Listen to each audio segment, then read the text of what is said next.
नमस्कार दर्शक बंधु शुभ सकाळ। आज हूँ जून मास 26 तारिख शुक्रवार। चलत नजर पकड़ आज दिन राज्य देश विदेशर 20टी गुरुत्वपूर्ण खबर पर।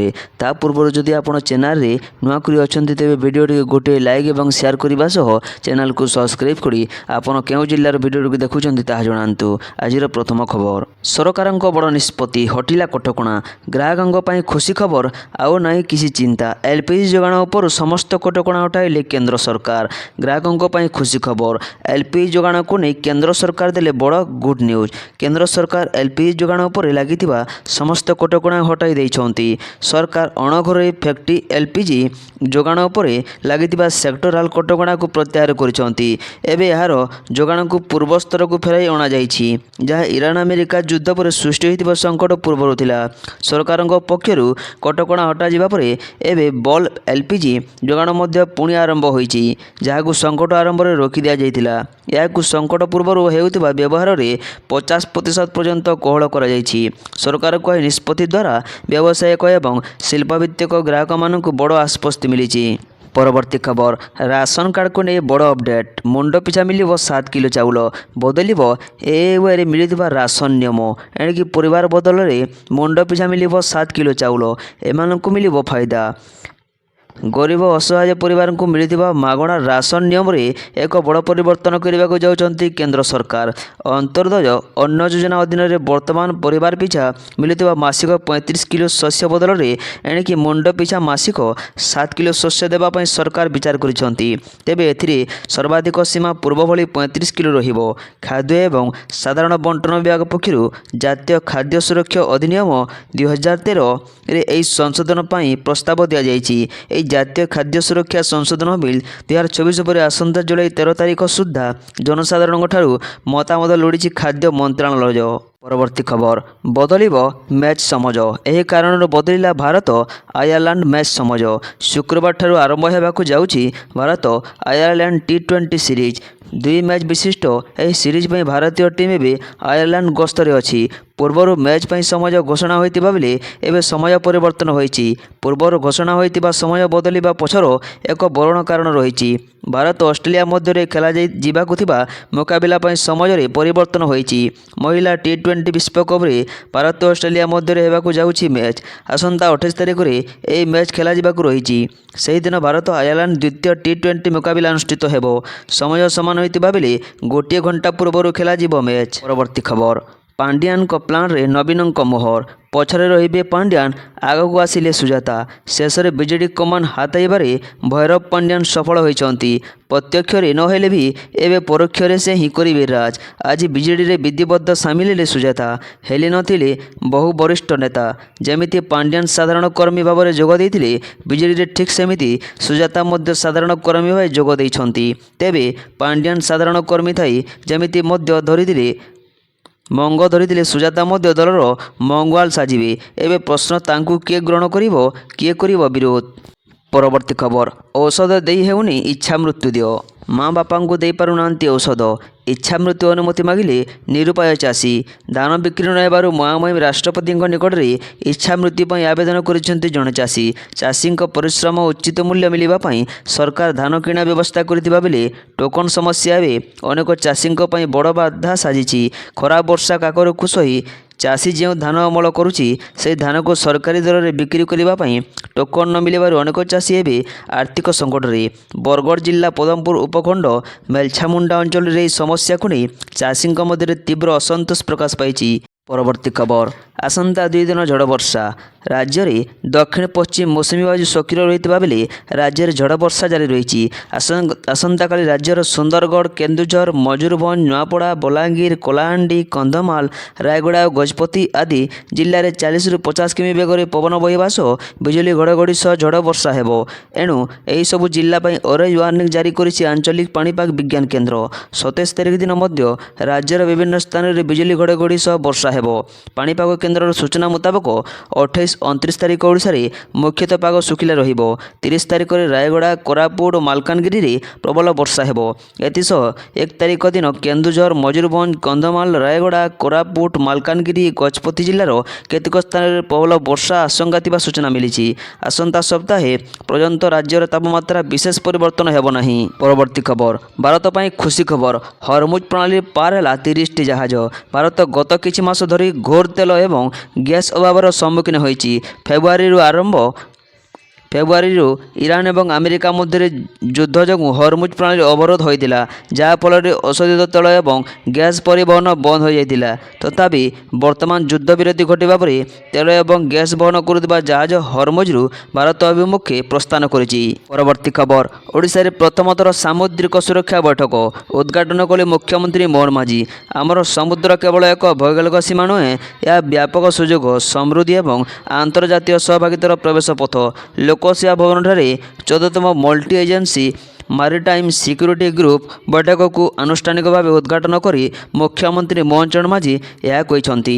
ପରବର୍ତ୍ତୀ ଖବର, 14 ବର୍ଷ ପରେ ପାସପୋର୍ଟ ଫ୍ରି ହେଲା ମହଙ୍ଗା। ଜୁଲାଇ 1ରୁ ନୂତନ ଶୁଳ୍କ ଲାଗୁ। 14 ବର୍ଷ ମଧ୍ୟରେ ପ୍ରଥମ ଥର ପାଇଁ ଗୁରୁବାର ଦିନ ସରକାର ପାସପୋର୍ଟ ଫି ବୃଦ୍ଧି କରିଛନ୍ତି।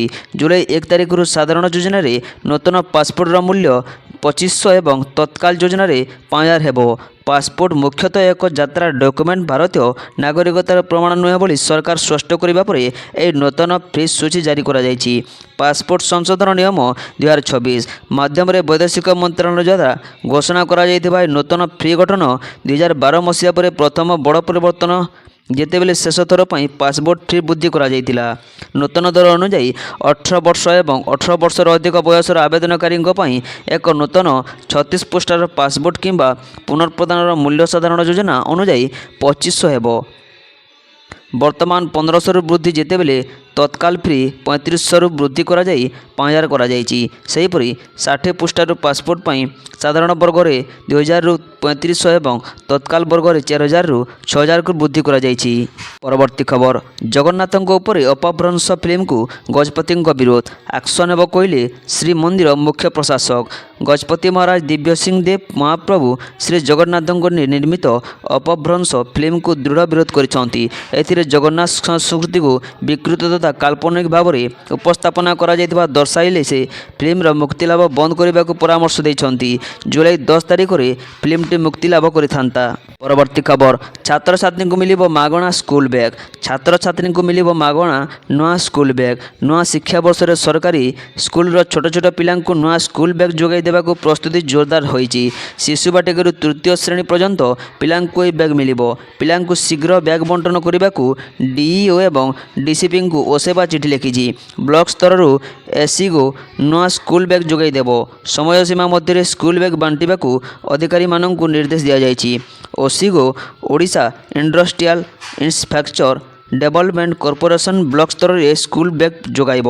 ପରବର୍ତ୍ତୀ ଖବର, ବିଜେଡିରେ ସୁଜାତା ମିଶିବା ପରେ ନବୀନଙ୍କ ବଡ଼ ଘୋଷଣା। ବିଜେଡିରେ ଆନୁଷ୍ଠାନିକ ଭାବେ ସାମିଲ ହେଲେ ପୂର୍ବତନ ଆଇଏଏସ୍ ଅଧିକାରୀ ତଥା ପୂର୍ବତନ ବ୍ୟୁରୋକ୍ରାଟ ଭିକେ ପାଣ୍ଡିଆନଙ୍କ ପତ୍ନୀ ସୁଜାତା କାର୍ତ୍ତିକେୟନ। ଆଜି ଶଙ୍ଖଭବନରେ ବିଜୁ ଜନତା ଦଳର ସୁପ୍ରିମୋ ନବୀନ ପଟ୍ଟନାୟକ ଏବଂ ଦଳୀୟ ନେତାଙ୍କ ଉପସ୍ଥିତିରେ ସେ ବିଜେଡିରେ ସାମିଲ ହୋଇଛନ୍ତି। ଦଳ ସୁପ୍ରିମୋ ନବୀନ ପଟ୍ଟନାୟକ ତାଙ୍କୁ ଉତ୍ତରୀୟ ପିନ୍ଧାଇ ଦଳରେ ସାମିଲ କରାଇଛନ୍ତି। ପରବର୍ତ୍ତୀ ଖବର, ବାଂଲାଦେଶୀଙ୍କ ପାଇଁ ପର୍ଯ୍ୟଟନ ଭିସା ପୁନରାରମ୍ଭ କଲା ଭାରତ। ଭାରତ ସରକାର ବାଂଲାଦେଶୀ ନାଗରିକଙ୍କ ପାଇଁ ପର୍ଯ୍ୟଟନ ଭିସା ପୁନଃସ୍ଥାପିତ କରିଛନ୍ତି। ବାଂଲାଦେଶରେ ଭାରତର ନୂଆ ହାଇକମିଶନର ଦିନେଶ ତ୍ରିବେଦୀ ଏହି ଘୋଷଣା କରିଛନ୍ତି। ଶେଖ୍ ହସିନା ସରକାରଙ୍କ ପତନ ପରେ ଗତ 2 ବର୍ଷ ଧରି ଏହି ଭିସା ସ୍ଥଗିତ ରଖାଯାଇଥିଲା। ତଥାପି ବାଂଲାଦେଶୀ ନାଗରିକମାନେ ଚିକିତ୍ସା ଭିସାରେ ଭାରତ ଯାତ୍ରା କରୁଥିଲେ। ଏହାକୁ ଭାରତ ବାଂଲାଦେଶ ସମ୍ପର୍କରେ ଉନ୍ନତି ଭାବରେ ଦେଖାଯାଉଛି। ପରବର୍ତ୍ତୀ ଖବର, ଇଥାନଲ ମିଶ୍ରଣ ସମ୍ପର୍କିତ ଭ୍ରମାତ୍ମକ ପୋଷ୍ଟ ନାହିଁ କୌଣସି ସତ୍ୟତା, ସରକାରଙ୍କ ସ୍ପଷ୍ଟୀକରଣ। ଭାରତ ସରକାର ଇଥାନଲ ମିଶ୍ରିତ ପେଟ୍ରୋଲ ସମ୍ପର୍କରେ ସୋସିଆଲ ମିଡ଼ିଆରେ ପ୍ରସାରିତ ହେଉଥିବା କେତେକ ଭ୍ରମାତ୍ମକ ଏବଂ ଆଧାରହୀନ ଖବରକୁ ସଂଜ୍ଞାନରେ ନେଇଛନ୍ତି। ଏହିସବୁ ବିଷୟ ଜନସାଧାରଣଙ୍କୁ ବିଭ୍ରାନ୍ତ ଏବଂ ପଥଭ୍ରଷ୍ଟ କରିବା ଉଦ୍ଦେଶ୍ୟରେ ପ୍ରସାରଣ କରାଯାଇଥିବା ପରି ମନେ ହେଉଥିବା କହିଛନ୍ତି ପେଟ୍ରୋଲିୟମ ଏବଂ ପ୍ରାକୃତିକ ବାଷ୍ପ ମନ୍ତ୍ରଣାଳୟ। ପରବର୍ତ୍ତୀ ଖବର, ପୁରୀରେ ହେବ 1000 ଆସନ ବିଶିଷ୍ଟ ଅତ୍ୟାଧୁନିକ ବହୁମୁଖୀ ସମ୍ମିଳନୀ କେନ୍ଦ୍ର। ପୁରୀର ଭିତ୍ତିଭୂମି ବିକାଶ ପାଇଁ ଆଜି ଏକ ବଡ଼ ଘୋଷଣା କରିଛନ୍ତି ରାଜ୍ୟ ଗୃହ ନିର୍ମାଣ ନଗର ଉନ୍ନୟନ ମନ୍ତ୍ରୀ କୃଷ୍ଣଚନ୍ଦ୍ର ମହାପାତ୍ର। ପୁରୀ ସହରରେ 1000 ଆସନ ବିଶିଷ୍ଟ ଅତ୍ୟାଧୁନିକ ବହୁମୁଖୀ ସମ୍ମିଳନୀ କେନ୍ଦ୍ର ନିର୍ମାଣ କରାଯିବ। ପୁରୀକୁ ସମ୍ମିଳନୀ, ସାଂସ୍କୃତିକ କାର୍ଯ୍ୟକ୍ରମ, ପ୍ରଦର୍ଶନୀ ଏବଂ ବୃହତ ଜନସମାବେଶ ପାଇଁ ଏକ ପ୍ରମୁଖ ସ୍ଥଳ ଭାବେ ଗଢ଼ି ତୋଳିବା ଲକ୍ଷ୍ୟରେ ଏହି ସମ୍ମିଳନୀ କେନ୍ଦ୍ର ନିର୍ମାଣ କରାଯିବ ବୋଲି ସ୍ପଷ୍ଟ କରିଛନ୍ତି ମନ୍ତ୍ରୀ। ପ୍ରସ୍ତାବିତ ପ୍ରକଳ୍ପକୁ ସମସ୍ତ ଅତ୍ୟାଧୁନିକ ସୁବିଧା ସୁଯୋଗ ଏବଂ ବିଭିନ୍ନ ପ୍ରକାର କାର୍ଯ୍ୟକ୍ରମ ଆୟୋଜନ କରିବା ଭଳି ସ୍ଥାନୀୟ ଭାବେ ପରିକଳ୍ପନା କରାଯାଇଛି। ସହରର ବର୍ଦ୍ଧିତ ଆବଶ୍ୟକତାକୁ ପୂରଣ କରିବା ଏବଂ ସହରାଞ୍ଚଳ ଭିତ୍ତିଭୂମି ତଥା ଜନସାଧାରଣଙ୍କୁ ସୁବିଧା ସୁଯୋଗକୁ ସୁଦୃଢ଼ କରିବା ଦିଗରେ ଏହି ସମ୍ମିଳନୀ କକ୍ଷ ଏକ ପ୍ରମୁଖ ଭୂମିକା ଗ୍ରହଣ କରିବ। ପରବର୍ତ୍ତୀ ଖବର, ରଥଯାତ୍ରା ପାଇଁ ପରିବହନ କମିଶନରଙ୍କ ବଡ଼ ନିଷ୍ପତ୍ତି, ମାଗଣା ରହିବ ସମସ୍ତ ସେବା। ରଥଯାତ୍ରା ପାଇଁ ପରିବହନ ବିଭାଗର ମାଷ୍ଟର ପ୍ଲାନ୍ ପ୍ରସ୍ତୁତ। ଶ୍ରଦ୍ଧାଳୁଙ୍କ ସୁରକ୍ଷିତ ଓ ସୁଗମ ଯାତାୟାତ ପାଇଁ ଏବର୍ଷ ପୁରୀକୁ ପ୍ରାୟ 1000 ବସ୍ ଚଳାଚଳ କରିବ। ବସ୍ ପାର୍କିଂ ଠାରୁ ଆରମ୍ଭ କରି ଟୋଲ୍ ଫ୍ରି ଛାଡ଼, ଯାତ୍ରୀ ସୁବିଧା କେନ୍ଦ୍ର ଓ ବ୍ରେକ୍ଡାଉନ୍ ସେବା ପର୍ଯ୍ୟନ୍ତ ସମସ୍ତ ପ୍ରସ୍ତୁତିକୁ ଚୂଡ଼ାନ୍ତ କରାଯାଇଛି। ବସ୍ଷ୍ଟାଣ୍ଡମାନଙ୍କରେ ଯାତ୍ରୀମାନଙ୍କ ପାଇଁ ମାଗଣା ଖାଇବା ବ୍ୟବସ୍ଥା ସହ ବସ୍ଷ୍ଟାଣ୍ଡରୁ ଶ୍ରୀମନ୍ଦିର ପର୍ଯ୍ୟନ୍ତ ଇଲେକ୍ଟ୍ରିକ୍ ଗାଡ଼ିର ବ୍ୟବସ୍ଥା ବି କରାଯାଇଛି। ରଥଯାତ୍ରା ସମୟରେ ପିପିଲି ଟୋଲ୍ ଗେଟ୍ରେ କୌଣସି ଟୋଲ୍ ଟିକସ ଆଦାୟ କରାଯିବ ନାହିଁ। ଶ୍ରଦ୍ଧାଳୁମାନଙ୍କ ଯାତାୟାତକୁ ସହଜ କରିବା ପାଇଁ ପରିବହନ କମିଶନର ବଡ଼ ନିଷ୍ପତ୍ତି ନେଇଛନ୍ତି।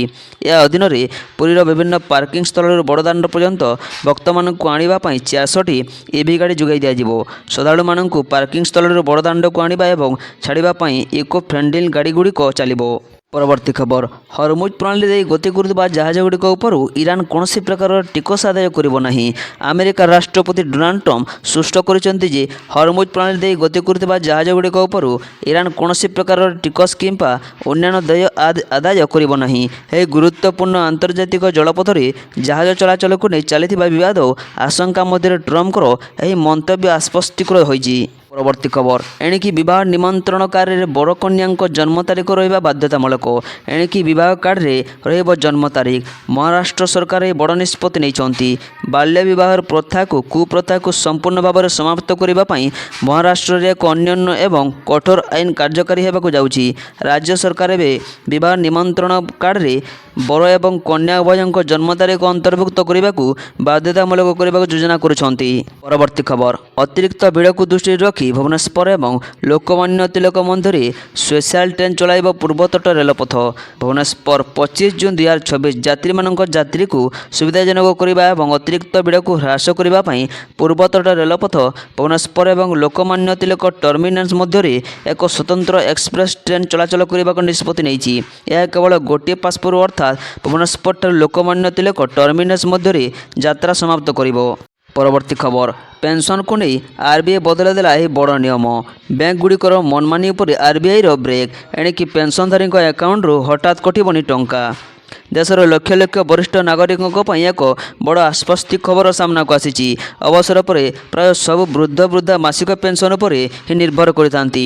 ଔଷଧପତ୍ରଠାରୁ ଆରମ୍ଭ କରି ଦୈନନ୍ଦିନ ଖର୍ଚ୍ଚ ଏହି ଟଙ୍କାରୁ ହିଁ ଚଳିଥାନ୍ତି। କିନ୍ତୁ ଅନେକ ସମୟରେ ବ୍ୟାଙ୍କଗୁଡ଼ିକର ଯାନ୍ତ୍ରିକ ତ୍ରୁଟି ଯୋଗୁଁ ପେନ୍ସନ୍ ଆକାଉଣ୍ଟକୁ ଭୁଲରେ ଅଧିକ ଟଙ୍କା ଚାଲିଯାଇଥିଲା ପରେ ବ୍ୟାଙ୍କଗୁଡ଼ିକ କୌଣସି ପୂର୍ବ ସୂଚନା ନ ଦେଇ ଏକାଥରକେ ବଡ଼ ଅଙ୍କର ଟଙ୍କା କାଟି ନିଅନ୍ତି, ଯାହା ବରିଷ୍ଠ ନାଗରିକଙ୍କୁ ଆର୍ଥିକ ସଙ୍କଟରେ ପକାଇଥାଏ। ଏହି ସମସ୍ୟାର ସମାଧାନ ପାଇଁ ଭାରତୀୟ ରିଜର୍ଭ ବ୍ୟାଙ୍କ ପେନ୍ସନ୍ ଆଦାୟ ନିୟମରେ ଏକ ବଡ଼ ପରିବର୍ତ୍ତନ କରିଛନ୍ତି।